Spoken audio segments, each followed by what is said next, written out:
आज वैशाख 31 गते यो धादिङ र नुवाकोटको बिचमा रहेको तबखोला भोसानो देखेको भर्याङ गुरुङ भन्ने ठाउँमा जाँदैछौँ र पारिपेटहरू साह्रै रमाइलो लाग्यो, मनमोहक लाग्यो मलाई यो दृश्य र यसको जाने भिडियो खिचेको। यो बाटोमा छौँ, गाडीबाट मटेरियल बाटोबाट चाहिँ नि लगभग आधा घन्टा हिँड्नुपर्छ भनेको छ। हामी 15 मिनट जस्तो अलरेडी हिँडिसक्यौँ,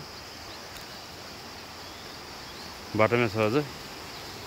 र अहिले अब यो वैशाख महिना उजाड बेलामा पनि यस्तो हरियो देखिएको, भदौ असोज साउन भदौतिर कति राम्रो देखेको छ होला अझै, यस्तो साह्रै राम्रो देखेको छ। यो बाटो चाहिँ लगभग आधा घन्टा हिँड्नुपर्छ भनेको थियो। खोला किनारै किनार हेर्दैछौँ, जाँदैछौँ। यहाँको चाहिँ साह्रै रमाइलो लाग्यो, हरियाली।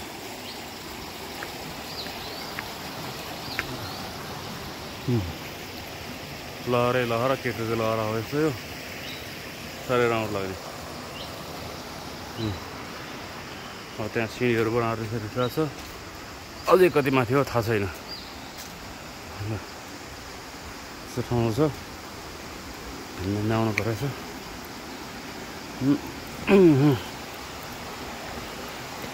हेर्दै जाउँ कति टाढो छ यो,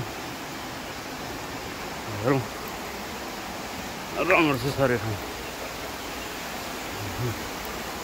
नआउने ठाउँ नि छ भनेको छ। रमाइलो छ यस्तो पहाडहरू,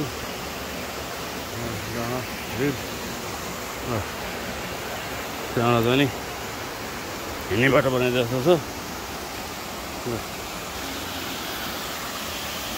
अब यहाँ पानी त्यहाँ चिसो होला, नुहाउनुलाई साह्रै रमाइलो लाग्छ। हेर्दाखेरि गहिरो छ देखिन्छ।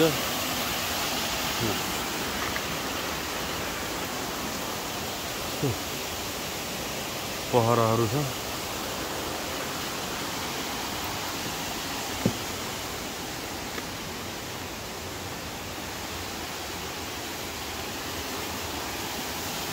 यहाँ भर्याङ गुरुङ भन्ने ठाउँ शिव र पार्वतीको मन्दिर हो, शिव मन्दिर हो भनेको छ। हिजो सिद्धलेक गएका थियौँ, आज अब यता आउँदैछौँ।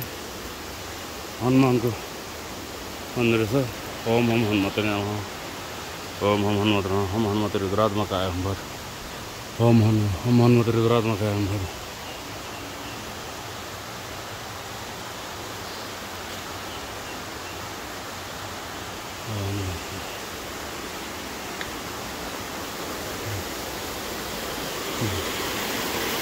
निलो रह देखिन्छ, गहिरै होला हेर्दाखेरि। सँगसँगै सफा पानी, चिसो छ पानी त।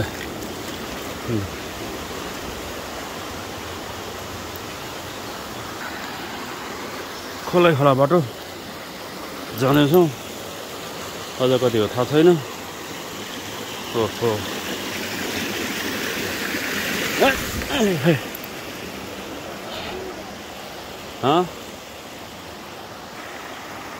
ल चिप्लाउनु सक्छ बरु बिस्तारो हेरेर। अब हो ल, मन्दिर अब आइपुग्यो। त्यहाँ मन्दिर देखे जस्तो लाग्छ हो।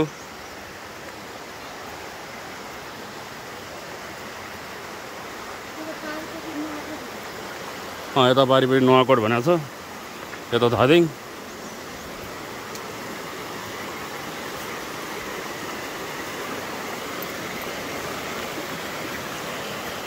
वरिपरि दुईवटा मन्दिर छ भनेको थियो, कहाँ हो त खै।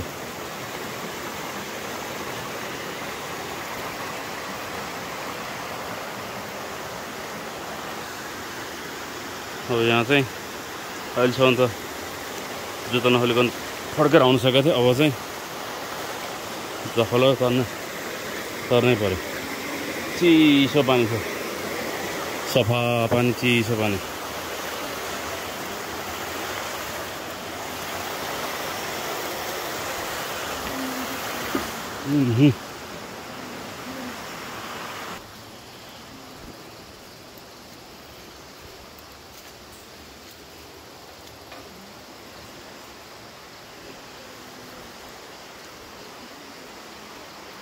आइपिओ होइन त आइपिओ छैन अझै माथितिर छ सिँढी छ अझै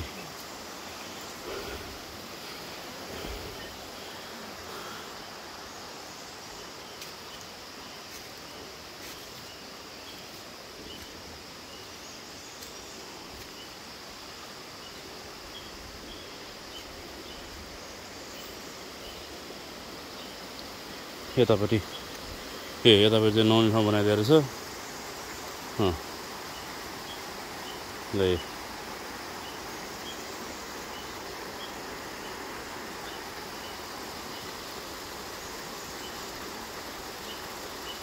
हजुर नुहाउने ठाउँ छ माथि हो यहाँ अब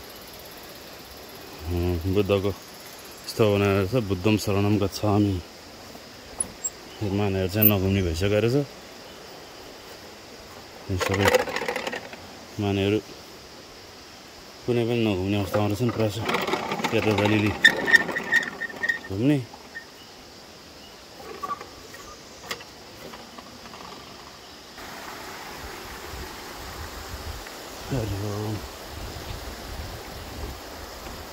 यहाँ नआएर यसरी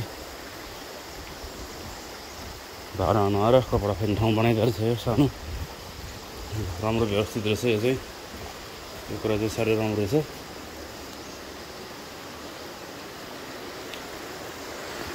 यता पो रहेछ त मन्दिर ल ओहो ल यहाँ रहेछ म त हजुर त्यहाँ ल भनेको यता रहेछ मुख्य मन्दिर मेरो यता रहेछ मुख्य मन्दिर हो खोज्दै खोज्दै आयो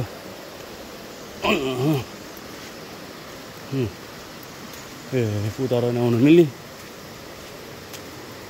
त्यो माथि रहने त माथि गाउँबाट आउने चाहिँ नि बाटो कता गाउँ होला त्यहाँ गाउँबाट आउने बाटो बनाइदिएको रहेछ सिंहबारी रहेछ आउनु मस्तो है त्यो पारिपट्टि मन्दिर पारिपट्टि मन्दिर छ भने यो चाहिँ रहेछ अब ल आइपुग्यो त मन्दिर मुख्य मन्दिरको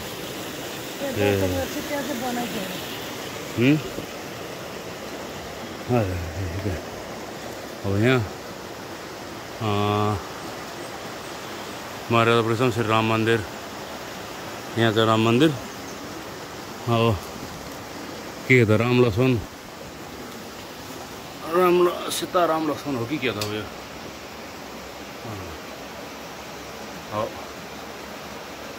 सीता राम लक्ष्मण मन्दिर थियो भयो त्यसपछि त्यहाँ गणेश मन्दिर सरी यहाँ अरू यस्तो मन्दिरहरू सायद नुहाउनलाई यहाँ पनि घोषणा ठाउँ बनाएको छ ओहो ल यतापट्टि अब यता चाहिँ यो अब नुहाकोटको भयो के मन्दिर भनेको यो श्री राम मन्दिर श्री गणेश श्री राम मन्दिर श्री गणेश मन्दिर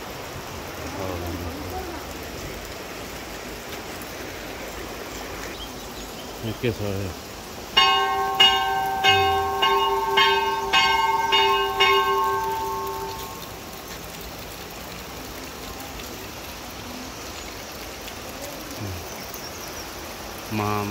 पार्वती स्थान यहाँ पार्वती स्थान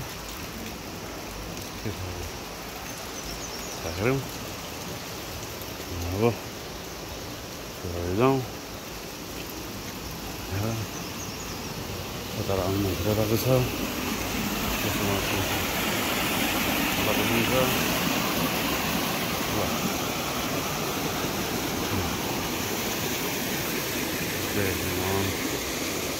या त माथि के छ अब हेरौँ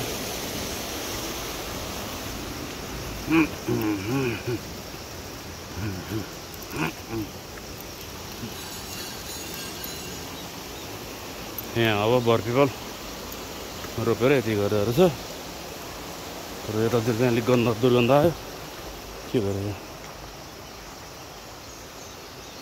बर्पिपल राखेर छ। ल पानी पानीको मुहान थियो हो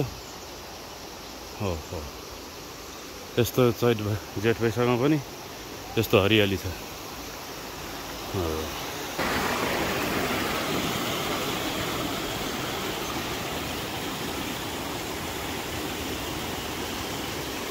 त्यताबाट हामी आउने ठाउँ आयौँ। मुख्य मन्दिर यहाँ भर्याङ गुरुङ मन्दिर यहाँ त्यो नुवाकोट र धादिङको सिमाना थपलखोलाको अवस्थित भर्याङ गुरुङ मन्दिर शिवलिङ्ग। ओम त्र्यम्बकं यजामहे सुगन्धिं पुष्टिवर्धनं उर्वारुकमेव बन्धनात् मृत्युर्मोक्षमामृतात्। हरि ओम।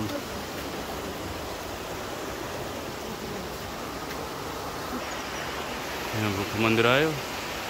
अब हामी यहाँ स्नान गरेर अनि मन्दिर पूजा गरौँ। भित्र ठुलो राउरपट्टि मन्दिर देखिन्छ। बत्ती चाहिँ छ कि छैन, बत्ती त आइपुगेको यहाँ बत्ती आइपुगेको छैन, तर सोलरबाट चाहिँ बत्तीको व्यवस्था गरेर छ।